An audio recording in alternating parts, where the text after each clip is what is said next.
Gipailam sa tulo ka adlaw nga deputation training ang mga indigenous bantay bukid sa Davao City sa tabang sa nagkadang ahensya sa gobyerno ug sa usa ka non-government organization.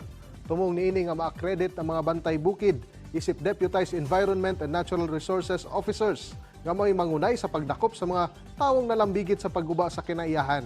Din gila mga dakong tabang ang presensya ug serbisyo sa ginatawag nga mga bantay bukid nga mo'y nagapangunay sa pagsiguro nga maprotektahan dili lang ang kinabuhi sa mga mananap o mga punuan diha sa kalasangan.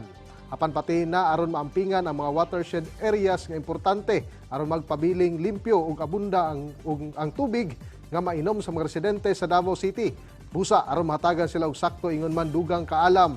Ana sa 80 ka mga bantay bukid ang napailawom sa deputation training ni adtong Oktubre 25 hangtod 27 ning tuiga diha sa sitio Ladian sa Marilog District. Gipangunahan kini sa Department of Environment and Natural Resources kon DENR, Centro Davao City, National Commission on Indigenous Peoples kon NCIP, Ubo Manuvo Unified Ancestral Domain Tribal Council Leader of Elders and Leaders ug usa ka non-government organization nga Euro Generics International Philippines kun Egypt Foundation.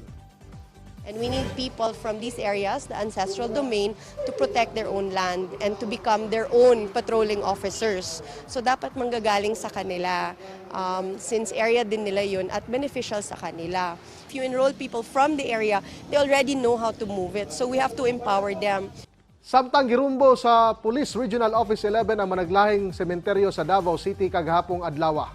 Aron sa taon ng seguridad, karong kalag-kalag, mismong si Police Regional Office 11 Director Police Brigadier General Aldin Delbo ang nangunay sa pagrumbo sa naglaing sementeryo dinhi sa Davao City. Ug usa niini ang Davao Memorial Park sa dalang Douglas MacArthur Highway sa Matina, Davao City. Gipresenta usab niini ang mga hait nga mga butang nga nakumpiska sa mga otoridad. Hinuon gibutyag sa PRO 11 nga hapsay ug walay natala nga untoward incident. Diin dili moubos sa 4,300 ang gideploy nga kapulisan sa Entero Region 11 karong kalag-kalag. Ayan na to is of course na amantay mga mandato no not to bring of course firearms, bladed weapons and bawal na ang imbibing of liquor, intoxicating liquor inside the cemeteries. Og mao katong mga nagunang mga balita gikan dinhi sa PTV Davao. Ako si Julius Pakot, mayong adlaw.